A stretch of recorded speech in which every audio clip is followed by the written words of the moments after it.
নমস্কার, আমি doctor Shivnarayan Raut, MA PhD। জ্যোতিষ সংক্রান্ত আলোচনায় আরেকটি ভিডিও নিয়ে আপনাদের কাছে আমি হাজির হয়েছি। আজ আমার বিষয় সংখ্যা আমাদের জীবনে কিভাবে প্রভাব বিস্তার করে। মনে রাখবেন, মানুষ এখন নাম থেকেও বেশি সংখ্যা দিয়ে চিহ্নিত হয়ে যাচ্ছে।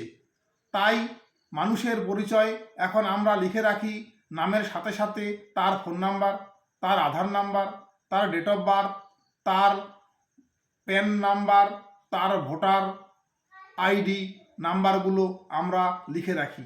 মানে তার সংখ্যা দিয়েই তার পরিচয় চিহ্নিত হচ্ছে। এই সংখ্যা মানুষের জীবনে বিরাট প্রভাব বিস্তার করে। প্রত্যেক সংখ্যার একজন করে গ্রহরাজ বা অধিপতি রয়েছেন।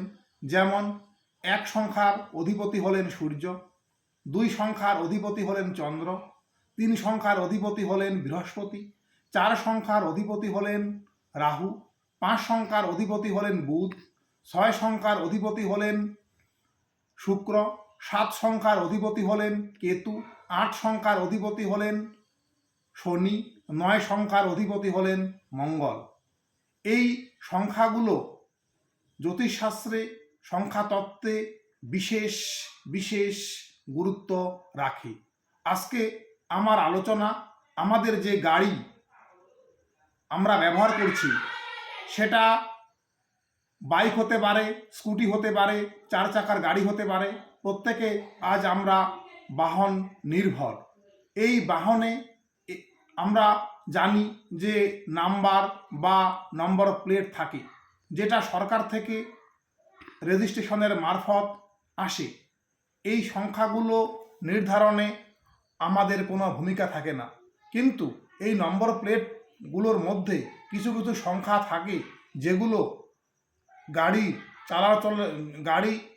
চলাচলের ক্ষেত্রে বা চালানোর ক্ষেত্রে সমস্যায় ফেলতে পারে।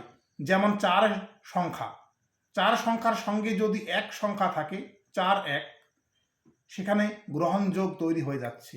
আবার 7 সংখ্যা, তার সঙ্গে যদি 2 সংখ্যা থাকে বা 1 সংখ্যা থাকে, সেখানেও গ্রহণযোগ তৈরি হচ্ছে। কেন? কারণ 1 হলো সূর্যের সংখ্যা, 7 হলো কেতুর সংখ্যা। সেখানে গ্রহণযোগ তৈরি হচ্ছে, ফলে সেখানে দুর্ঘটনা ঘটার সম্ভাবনা প্রবল। আবার 4 সংখ্যা, তার সঙ্গে যদি 1 সংখ্যা থাকে, সেখানেও দুর্ঘটনা ঘটার সম্ভাবনা রয়েছে, কারণ এক্ষেত্রে গ্রহণযোগ তৈরি হয়ে যাচ্ছে।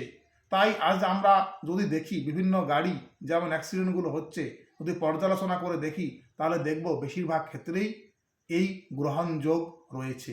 এর প্রতিকার কি? কেমন করে এর প্রতিকার করব? অবশ্যই প্রতিকার রয়েছে, কারণ এই নম্বরগুলো যেহেতু সরকার থেকে বর্তমানে আসছে, আমাদের হাতে কিছু করার থাকে না। বলা যেতে পারে ভাগ্যের ক্ষেত্রেই এগুলো আসছে। সমস্যা থাকলে এর প্রতিকার রয়েছে। প্রতিকার কি কি প্রতিকার রয়েছে সেগুলো যদি জানতে চান, আমার চেম্বারে আসবেন, রাজগঞ্জে আমার নিজের বাসায় আমার এই জ্যোতিষশাস্ত্র সংক্রান্ত আলোচনা আমি করি। এছাড়া ফোন নাম্বার দেওয়া থাকলো, ফোন করে আপনারা আসবেন। ধন্যবাদ, নমস্কার।